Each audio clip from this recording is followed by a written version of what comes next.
Welcome back to the Doula That podcast. This is part 3, the final installment of the series. If you're just joining us or it's been a few weeks, let me quickly bring you up to speed. In part 1, we introduced the story, how two experienced doulas, Shira Lawrence and McKinney, supported a client navigating a complex hospital entry and the early signs of resistance from providers. In part 2, we took you inside the room where advocacy, bias, and power dynamics escalated and where support began to be challenged in a very real time. And now, in part 3, we walk you through what happened next, the final removal, the aftermath, the psychological impact, and what ultimately happened with mom and baby. Before we continue, I want to acknowledge you. Thank you for staying with us through this series, for deeply listening, and for being willing to sit with a story that reflects a larger truth. Because what you're hearing is not just one experience, it's a window into what it can mean to birth Black in America. And even with skilled, experienced doulas present, the challenges are real. And in many places, especially in rural communities, they are even more pronounced. So let's get back into the story. Protecting ourselves.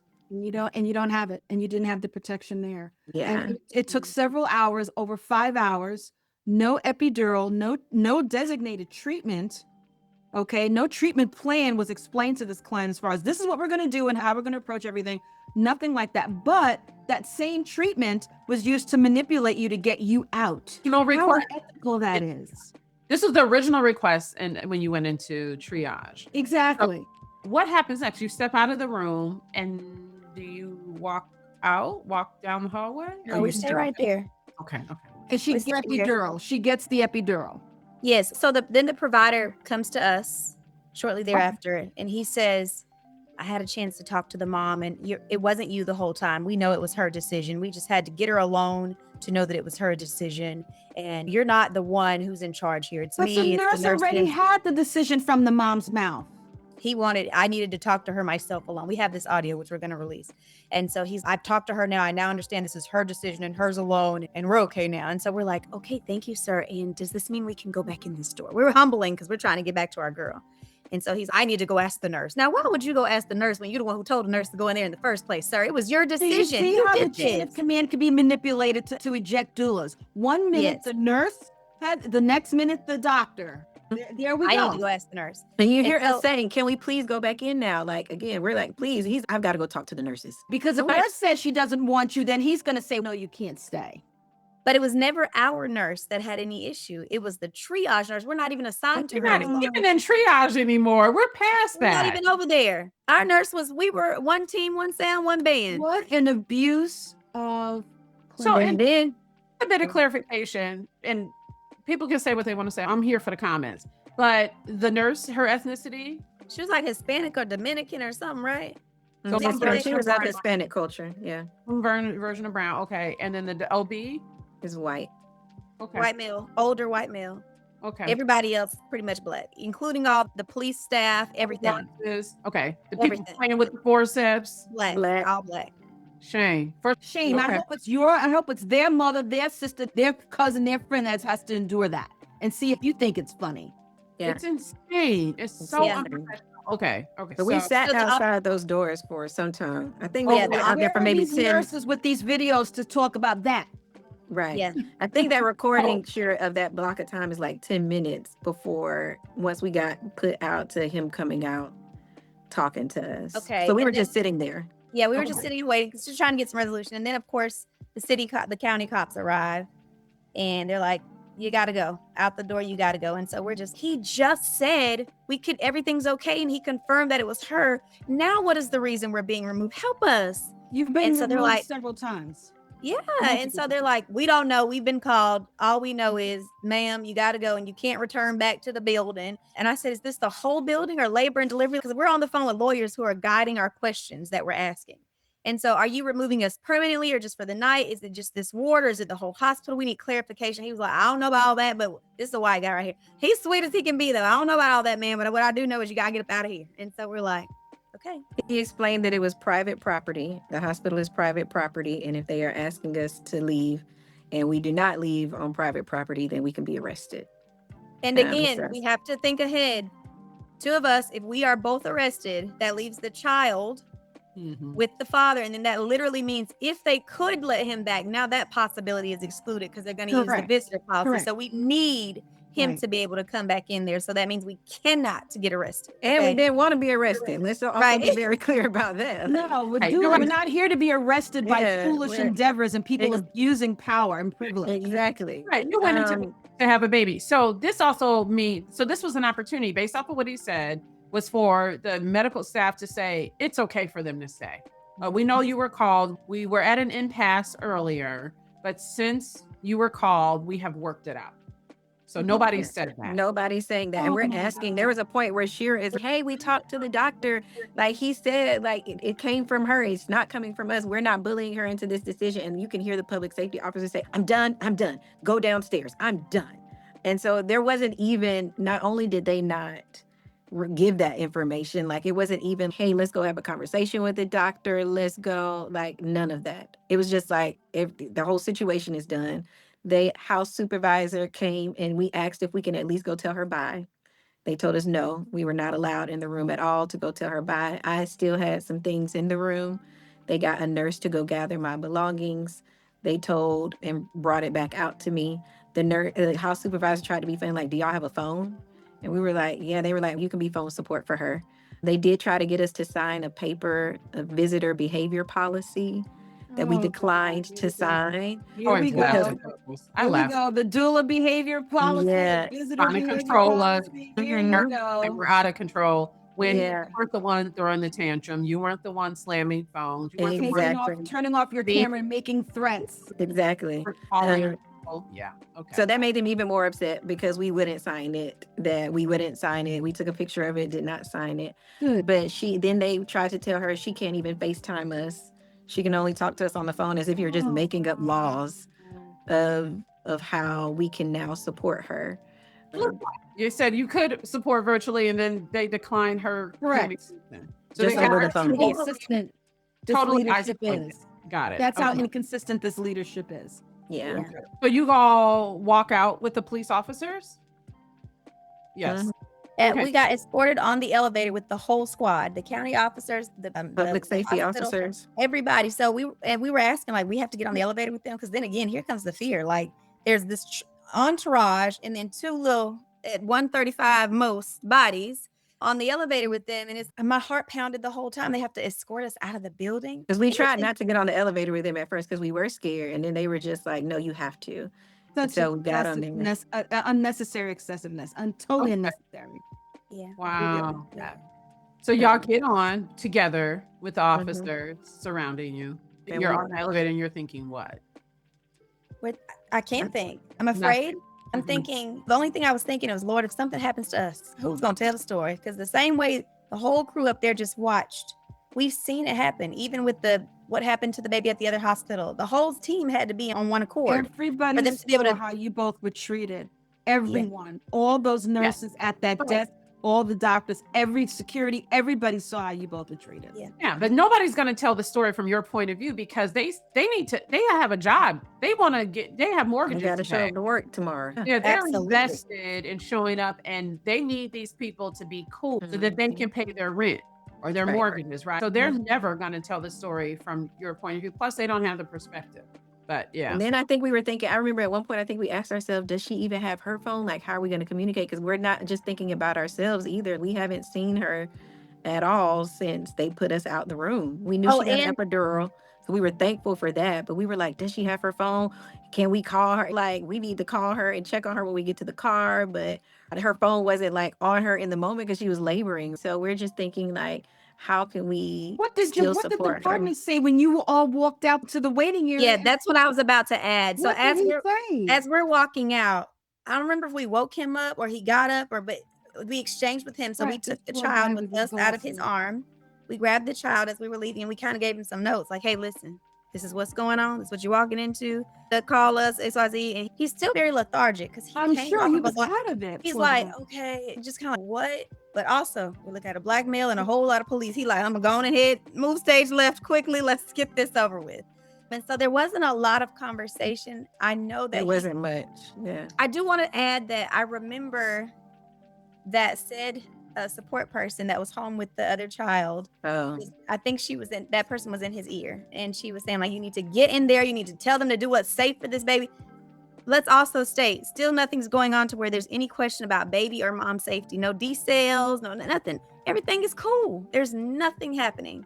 But when we got to our vehicle, Jatim notices that she has a series of text messages from that additional support person making threats like, I'm gonna sue you, y'all are the reason. Like, oh, what are you even talking about? So it is not surprising to us when we see some of the narratives that have gotten stirred up on social media. We have a strong inclination of the root of those. But I hope that what we shared so far gives you like a better lens and knowing and being able to trust that our story is 100% truthful.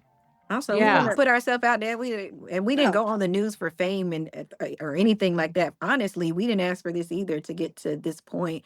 But we do find it as an opportunity to the bigger picture about autonomy and women's choices and rights and birth and so many other things. But yeah, hopefully this brought clarity, this conversation, and the A lot of picture. clarity. A lot of Mhm. clarity. Okay, so as you guys get to the car, you are now like becoming aware of like messages on your phone. So dad goes up to be with partner, birthing person, and this support person or this additional family member is still in the waiting room because they didn't let that person up. He never right? came to No, the no, no, hospital. no. He never came to She the stayed- hospital. she was just on the ear. She was just in with there. the baby. Okay, she's just in the ear. Okay, so now you all do what? Do y'all sit together? Do y'all look at each other and debrief? Do y'all cry? Do you? What? We went to the same car. We sat in the car together, and I think we called had gotten off the phone with the attorneys. We called a very close friend and was like, we were in disbelief. We were upset. We were like, I don't know. I think we sat there for a long time. We did. Because we were in the parking garage in our car for at least an hour after everything happened. And I was so numb. I remember my car was just across from hers, but I said, I can't drive. I can't think. We have to stay together. Because I was thinking I could go back to the first hotel room right across the street because it's ours. I could go there and go to sleep, but I couldn't. My body, my mind, everything was just stuck. And so I was like, can we just stay together? Can you bring me back to my car tomorrow? I need to just be near someone. I need to feel a little bit of that's what it felt like. Yeah. And it was really heavy, but I don't know. Then we were concerned about her. And to be honest, I felt like if we just sat there, we were as close as we could be to her. I get Yeah. that. Of course, she was Like still you're up there with the baby inside of still her, trying to get holding this baby space. out. Yeah. I was just like, we might be in the parking Come on. garage, but we're still here. We haven't left. We've been put out as far as they can, but we haven't left. Yeah. Yeah, we You haven't know? left her. I mean, we haven't Yeah. left. Yeah, we have out of our own will and accord. Like, we're still here.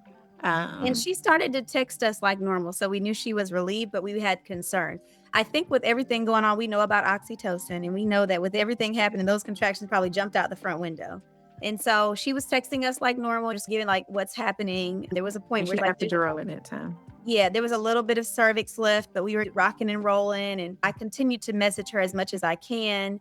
I do remember when we finally made it to Jatim's place. As the night progressed, she would message here and there, and we would keep responding. We cannot attest to much other than the fact that we know baby was born about 11:21 a.m. the next day. Yeah. It was the same day, but it was early in the wee hours. Later in that morning. Yeah. So from 2-3 a.m. to about 11:21. And we do know that baby was born via cesarean. And so we know. Okay. Now, those of us who do birth work know that it shouldn't have been no 11 o'clock the next day. But I don't know if you all have ever dealt in breech, but Jatim and I we have a passion for breech. And so we know also when you hit 10 centimeters, what you do next with breech doesn't look like what you do next for a head. And so without someone there to help bring light to the positioning and the motions and the pushing, that baby was just probably sitting right there, ready to be born. But they robbed that moment from her. Her body did everything it was supposed to do. She did all the prep work to go through it. Her baby was handling it perfectly. It wasn't until hours and hours later that her baby said, I don't want to do this anymore. But wouldn't you? You're sitting right there ready to be born for all that time. Yeah. And what I also hear, so 11 o'clock, there was a shift change. And so probably a new doctor on. No, Reve, at 11 o'clock in the morning, the admins were back on site. Well, yes. Okay, but the day people were there and they got this baby out. Well, but also 7 a.m. shift change happened. So after the removal, there's a new doc probably on, more conversation. And I think one of the things that was put out was that she came in with pus in her vagina, like weird, crazy, which would indicate some kind of infection. But let's just understand, given this timeline, nobody would let her sit, have an infection for all of these hours, even for the time that you all were there. So we wanted to walk They're back. taking vitals. They could have seen if she was getting febrile or anything. They're definitely Not just vitals, but they're watching her blood counts too. They're checking. So for those people who are watching that don't know, infection shows up with like temperature changes or blood cell Or count baby changes. being tacky or something. They Yes, weren't doing right, all. They were watching exactly. all of Zero. that. Yeah, zero of those things happened until within an hour or two of the cesarean call. So that's well after us, and there was no signs of infection at all. So no, if there was And infection, there was no prolonged rupture that led to that. There was. Right. It doesn't even make sense. And No. so some of the commentary is like you all were impeding vital medical procedures to happen. And so that's why you all had to be removed. So I just want to clear that up. I also want to clear up the misnomer that she was alone. Her partner joined her after you all were removed. He was present. He was present and available to her for that emotional support. So you all didn't create a scenario where she was alone. Where she was able to birth alone. Yeah. But the We partner made was sure he also could get trying back to in. recover from getting them in from a maternal desert, driving 2 hours after working 15 hours, getting them into. This poor guy was probably exhausted. He Without a couldn't- lot of community support other than no the- support at all. The sibling doula showed up late. She showed up, but she showed up very late. It was a question they may not have had that at all. So this was very hard for this couple. Very hard. So together you all were at your space, Jatim, and you all got information that the birth happened and that baby and mom were doing well. They were recovering well. Yeah. Okay. Okay. Besides that, what do you know about their postpartum care, like their experience, and because they are still in this institution on the other side of this birth? And did they discharge right away? Did they stay? It's a C-section, so I imagine they were there for 2 days or so. What do you know that you can share about their experience on the postpartum side? And where did you all visit them on the postpartum side at the institution? What we know is that we weren't clear on when we could return, and we were also very afraid to return to the space. Sure. And so unfortunately, we were not there for any of the postpartum care. And due to how sticky things have become with the internet, we're not even going to try to fill in gaps because we don't want any parts of that. What we know is that we served her, and we served her well. And she was grateful and thankful via text message the next day. She stated how proud she was of her body. She stated how proud she was of her team. And she was content with just that. After that, we know that the additional people who weren't there that were a part of her support system have created a barrier now so we don't have that communication with her, and we desperately have sought after it. But we know when to take our hands off of it. We've extended ourselves, and it is so unfortunate because we know what it's like to be postpartum minus all these challenges. We cannot imagine the mental space to have it with it. But if there is anything that has been sewn into her to make her believe that it's different than what she initially perceived, we can't be the cure anymore. We can't provide the support. And so we're there. That's where we are. And we've even said, go ahead, Jatin. I was gonna say we did have communication for the first couple of days, for about a week. About a week. Postpartum, because we did not release the video until she and baby were released from the hospital to ensure that they did not have any retaliatory actions. Yeah, taken. and it started with patient determination and it ended with patient determination. The fact that she did reach out, she did give you an update. Now she's at home with her family. When she's ready to reach out to the both of you, she will. But this all just goes to show you all the things that a doula does to get that family to hospital, to get that family into care. And a lot of this is taken for granted. And what Reve and I talk about offline, one of the things that she says very often is how doulas are so misutilized, totally misutilized. And the concept, this wasn't a domestic violence situation where these clinicians said, let's hear it in her voice. Yeah. What are you talking about? Yeah. This wasn't a situation of trafficking or sexual abuse or DV or anything like that. So what are you talking about? This woman has been alert. She's been communicative the entire time on what she wanted. And yet still they were trying to extract you both to say, oh, let's get it in her voice. She's been speaking the whole time. The entire time. Exactly. Yeah. And so you all waited to share this publicly. So this is a delay. We all were getting it late at the end of last week, but the family had already been back home, hours and change back home. You knew everybody was well. You had some communication with the family at that point. What were you all doing during that week of like just holding space? Did you receive any like legal guidance? Were you talking amongst one another? Were you grieving? Like what was that week when nobody knew? Yeah, When the world didn't know?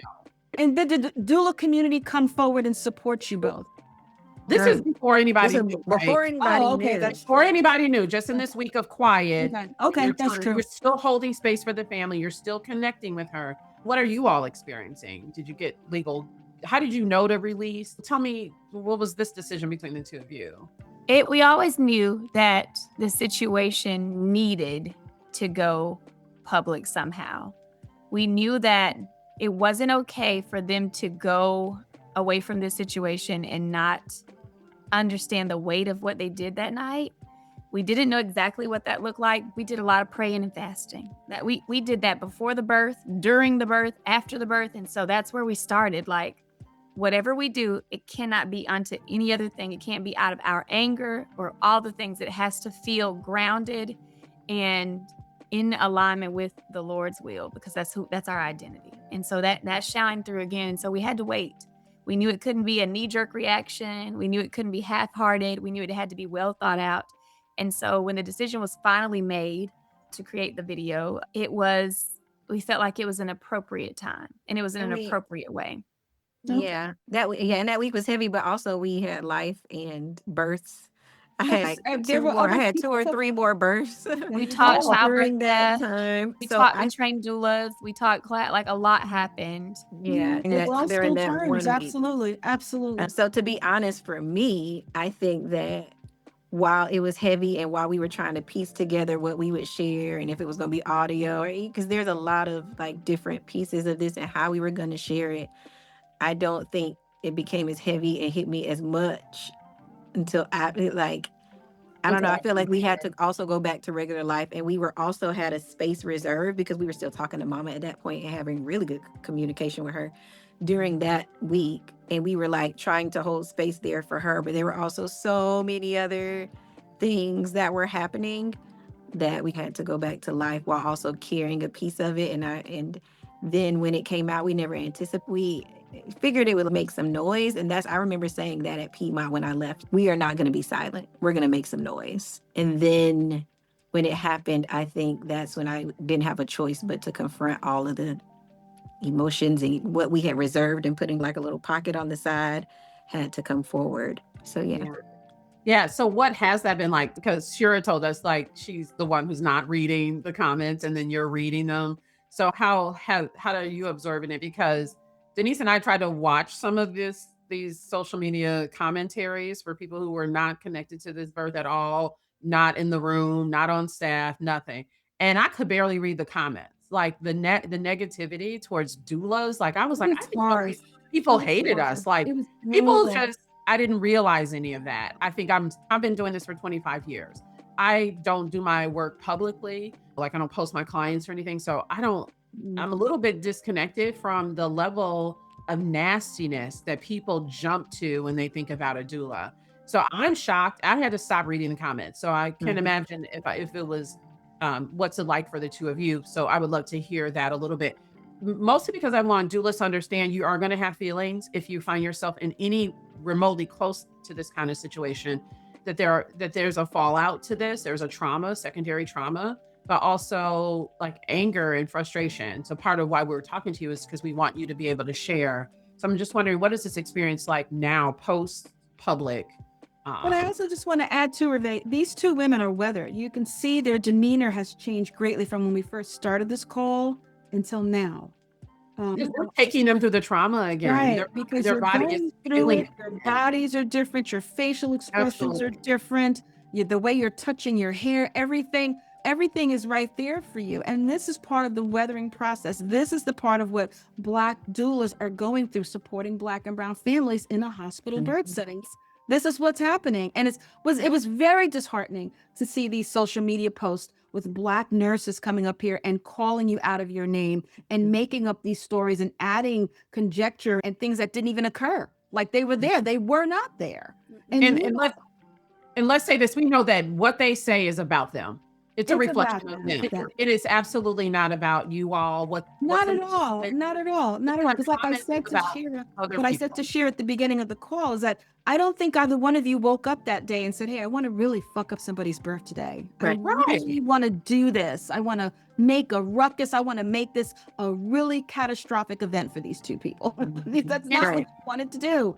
Right. And that's not what you desire, but that's what is possible. And that's why we're having this conversation, but also giving you this space to have it, to tell the story from start to finish thoroughly, is so that you don't have to say it again. Girl, I'm so glad we don't. Yeah, we're not saying it again. You This do is not the have one time. Right. You are not about to go on CBS and all. We are not have to repeat the Watch podcast, child. Watch the podcast, please.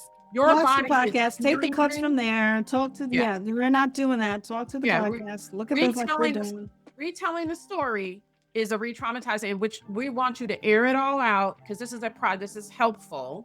And then now we know the rest of the day you're going to be also processing as you move through the rest of your week, right? It's another layer, but it is healing. We're going to speak that into existence for you all, right? Yes, I want you both to be healed. I want you both to know that you are brave and courageous and loved and viable. And you are keeping our Black people on a perpetual path of just procreation and hope that we can have respect and decency when we go in for clinical care. It's a hard mantle to carry what you two are carrying, representing a maternal desert. I am not able to do that because I live in New York City. I have no idea what that's like.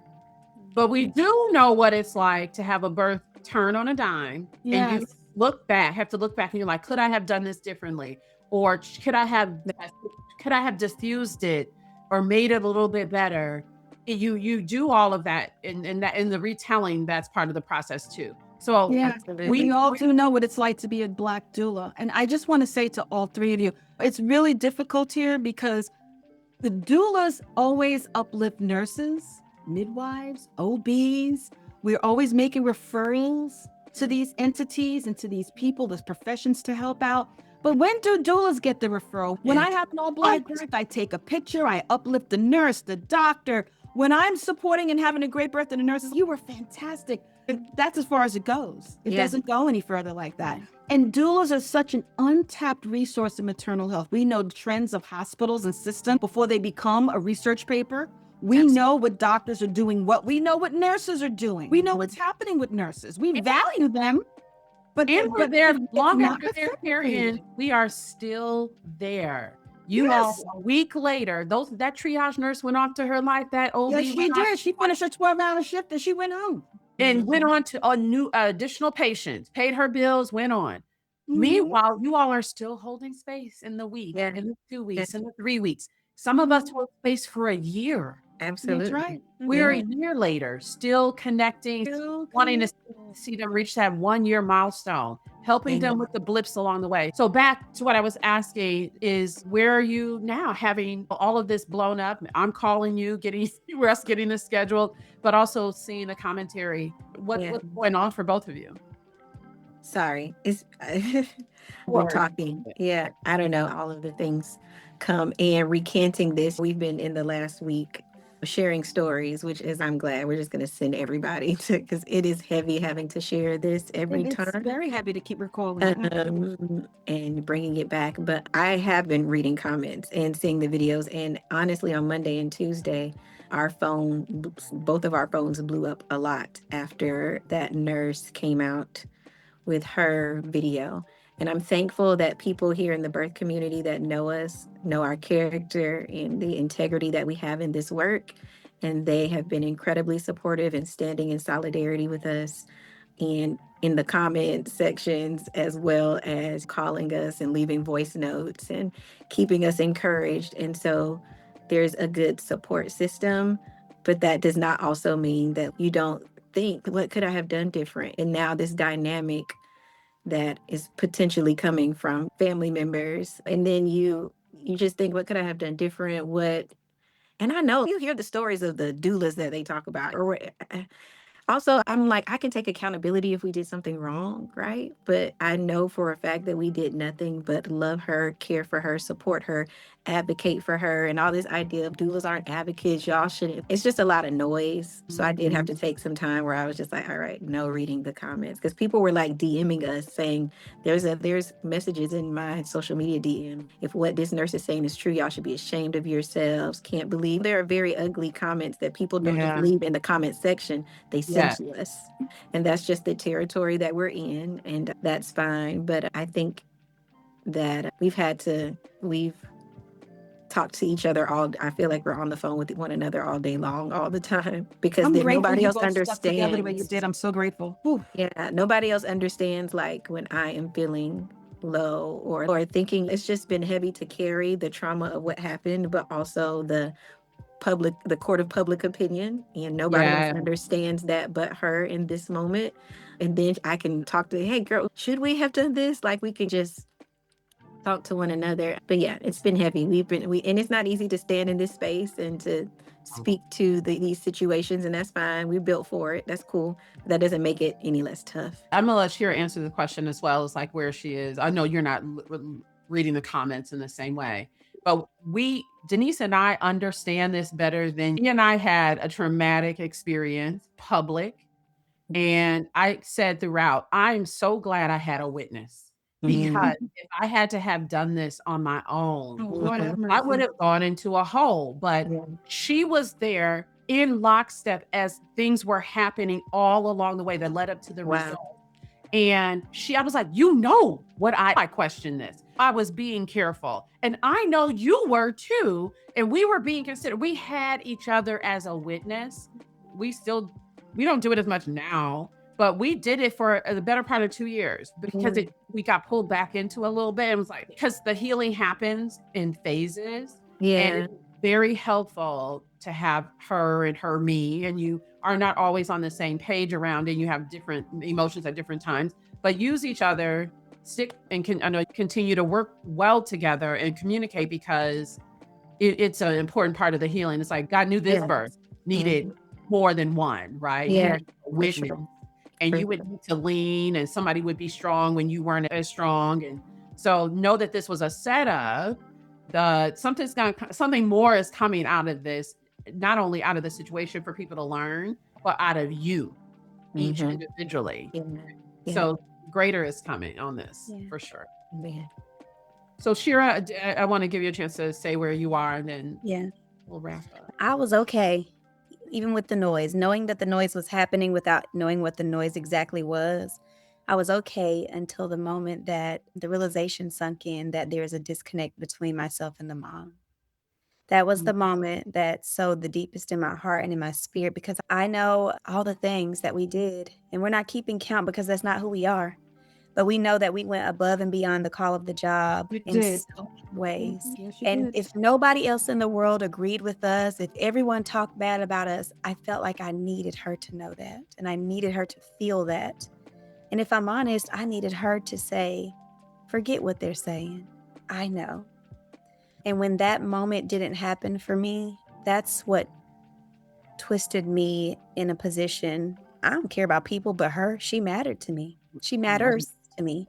And so that is what is hurting the most. And then the idea that, like, today we spoke more candidly than we've spoke on any other platform. We talked in great detail, and I'm grateful for the opportunity. But it does feel a little lighter because we've never told the story from start to finish. We've never had a chance like this. some of these some of these inconsistencies and inaccuracies, and get someone to see our faces and hear our voices and feel our heart, feel our soul in this. I prayed, I worshiped before I got on this call. That's all I know to do. I did too. And I'm thinking like, I had so many things that I think, first of all, we need a vacation, Jatim. We gotta step away. Yes. Put my Girls toes in the trip, sand let's go. somewhere. Okay. My birthday happened in the middle of all of this, like Oh. the day after the release. And it was like, birthdays are so special to me. Yes. All I did was cry that day. I cried all day, and I couldn't even put words to why I was crying. I just felt heavy. And Y'all so need now, to go to the ocean. Y'all need to get oh, to I You the would need to go love to the to. ocean. You do need to Yes. go to the ocean. So I'm there. I'm like, Mhm. and then here's the other thing, friends. We have to go into a hospital for another birth very soon. Our Of births course. are coming back around. What's going to be like for the both of you? Well, how's that triggering, or those feelings or those thoughts? Or Well, here's the thing. I put on let me just be real. How many days, the next day after the release, Shira, was it? I had a family that had to go there because there was an emergent situation. that same hospital. And they Oh. from after the release, Baby. and that was not their planned hospital, but it was an emergency situation, like an emergency. It was the closest hospital. They were never planning to birth there. Emergency situation. And I remember calling Shira when I asked them, when they called me on the phone, I said, "Where are you?" And they said, "Piedmont Henry." Oh man. Lord, what are you doing? Lord. I called Shira and I was like, "Girl, I can't not go. I've been with this family. Like, I can't not go." And I don't even wear masks anymore. But I put on a whole mask that covered That's most of my face. I know Put a that. hat on my head. And because I happened to walk in with the original mama that night into the emergency department, typically they make you sign your license, your ID in, but I Right. didn't have to do that night because I just went up with her.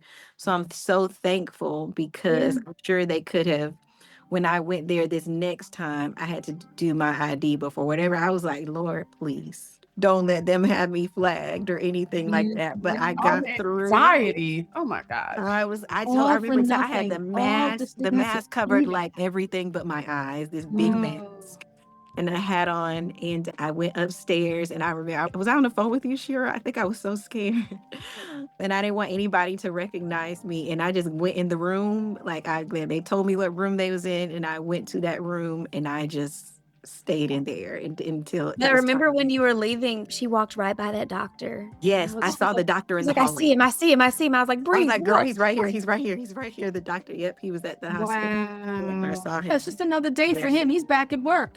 Yeah, you are carrying the trauma, but for him, it's just another day. I hadn't, even after that situation, we were still, you know how when something first happens, you're like still in the adrenaline of it. So in that situation, it didn't hit me. But Tim and I were talking the other day, and she said, "How do you feel? We got to go back into hospital soon." And then something clicked in me. Oh my God, I have to go to hospitals. It's not just Piedmont Henry. My fear is, I'm going to walk into another hospital that I've built. Like, I've been in Metro Atlanta doing birth for a long time. I have great relationships with nurses and providers and things. But now I'm like, am I going to walk in and be like, "Oh God, there's your Tim"? And not just, I can handle me being treated differently. Like, I'll handle that. But are they going to treat my families differently? Exactly. Because it's my face showing up. And you have your opinion on what you think happened, right? Yes. Inaccurate, preconceived, totally out of pocket notions about me that you are right. Yeah, and what you're describing is retaliation. Absolutely. This is the vulnerable place that we're put in, our businesses, our reputation that we built, we worked at. And especially because you took to social media, it's like, she's that doula. Is the phone going to stop ringing? And it's high stakes for us. Meanwhile, these people went right back to their jobs, didn't report anything. Like nothing happened. Like nothing acted like everything that happened is okay. Here's what we know. You all are Christians. Vengeance is mine, saith the Lord. He will always work it together for your good. Absolutely. Nobody got away with anything. No weapon formed against you shall prosper.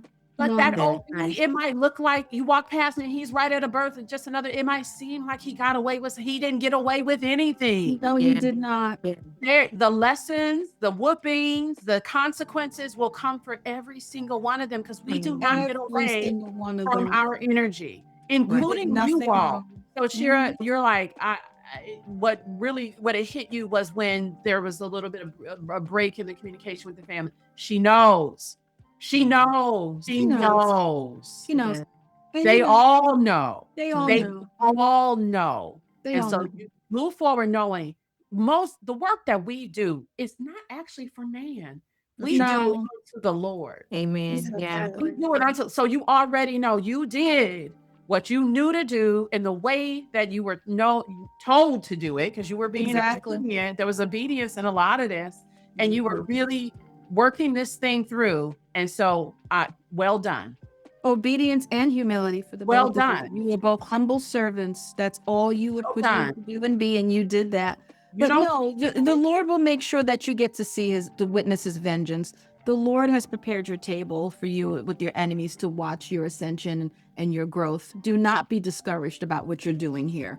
This was Absolutely. hard, but our Lord is harder. So do not be discouraged. But you do have to take care of one another. And I'm glad you're there for one another. You do have to take care and process all of this. This was hard. This was Yeah. very hard. And while And the now mom didn't see it, the Lord sees it. Yeah. And now you have us. And we Of course. saw it too, saying, we want to get the story in this because this doesn't make any sense. Four days rupture with pus in her. That doesn't make any Doesn't sense. make Let's sense. get the real story of what's going on. Same. So I said to Denise, I was like, I'm just gonna I'm gonna find them. She did. Oh, She I'm did. we were doing our girlfriend talk. And we hung up, and 5 minutes later, she goes, I heard something. I'm like, She what? messaged me back. We were friends. It went to the request. I looked up Shira, didn't catch I didn't get a social media link for her name, but I got your business. And I think I tried to friend it. And then I looked up Jatem, and then I friended her. And I said, I said to Denise, I'm not going to send a message. I'm going to send an audio note. Because anybody who knows me, I love a good audio note. She loves a good audio. I But love I it. wanted you to hear, I wasn't loves a just good being audio. salacious. I wanted you to hear that it was like, we're concerned. What happened? Something happened here. And we have a platform, and here's who we are. We're legit. We have a platform where you may be able to speak long form and get it all out. And so we're grateful that you are allowing us to do what God has told us to do, which is to speak to the birth worker community through our podcast, and that you were willing to do elevated. Absolutely. Yeah, and tell the story. Okay, before we close, before I do the closing, is there anything that you want to take away, you really want to say that we didn't actually cover, and you really want to get it out? We want to give you both space to do that. I think I got it out. Okay. Good. I'm glad. I'm so glad. I got it out. Also, we've been putting off. We have one of those news stations we had at 1:00. I pushed them to 1:30. So my windows. Yeah, so I know we got to wrap this up. No, I was like, oh my God, they're gonna have to release this in 2 parts or something. We didn't talk forever. We're so We'll do 2 parts, and we're gonna dive right into editing so we can all of this. Very excited. Tim, is there anything you want to say, or did you get it all out as well? There's always going to be things that you could say, but More. I think that I do want to just acknowledge you guys. guys. Oh, sorry, just Go ahead. Go ahead. I just want to say that we prayed for platforms where people could do justice to our story. We didn't want to just sit and talk to anybody that was nosy and wanted to hear. And I think that from the moment I came onto this call, I felt of the presence of the Lord, and I felt the authenticity, and I didn't feel like we were here to be criticized, but I felt your arms wrapped around us. Absolutely. And so we thank you because you didn't thanks, have to y'all. reach out to us. You could have just chosen to just not. And so we don't take it lightly that you took this step of faith too. And we're praying for y'all too, because this is the work we all do. And it just felt very safe. I think that's why we were able to share like we were, because it felt safe and it felt like you guys really heard us and weren't just, it felt good. So thank you guys for allowing us to come here and share with you all and creating this safe space for us to bring light to the story. You both are truly, definitely a jewel in the crown of the Lord. So you are revered, you are treasured, you are respected, you are loved, you are protected. And I'm so grateful that you came on and trusted Hervé and I today. Just really powerful day. Absolutely. Have we been there on different levels? Oh, I God, think yes. I've had this particular experience, but I'm like a couple births away from 1,000 births. And I've done this work in 7 different states. So I've been in the Midwest, I've been in the East, I've been in the South. I've been in a lot of different spaces to see how birth happens. And it is a vulnerable place to be. You're on the front lines. And whether people want to acknowledge it or not, it is a battle. Yeah. We have decided to put on the armor, all the armor, and do the work with kindness. We don't necessarily look like we have the armor on, but we're doing it with kindness. And there is a fallout after a battle. We are gonna now. You can consider us in your circle. We are here. Absolutely. We're gonna make sure. We We're love you guys. gonna make sure y'all get some Yes. vacation. Y'all get some healing space, and Call we'll me. talk offline about whatever you how that need. looks. But Absolutely. we thank you for being willing and continuing. You're not giving up. You're not throwing in the towel. And we're going to uphold you and stand with you as you all move forward. Blessings you so to you much. all. We Blessings to you all. we're going to keep holding this family in the light because they were impacted by this care. Absolutely. And we know all your other families. There are lots of families who are watching this story and are like, oh my God, that happened to me. So we're holding all the families in the light. All right, everybody. Thank you to all of our listeners. We hope that you all take this in the way that we all presented it, the way we showed up for you all. And we hope that this makes a difference in the birth worker world. So thank you for being willing to listen deeply, and we take it in. We'll see you all next time on the Doula That podcast. Take care, everybody. Bye.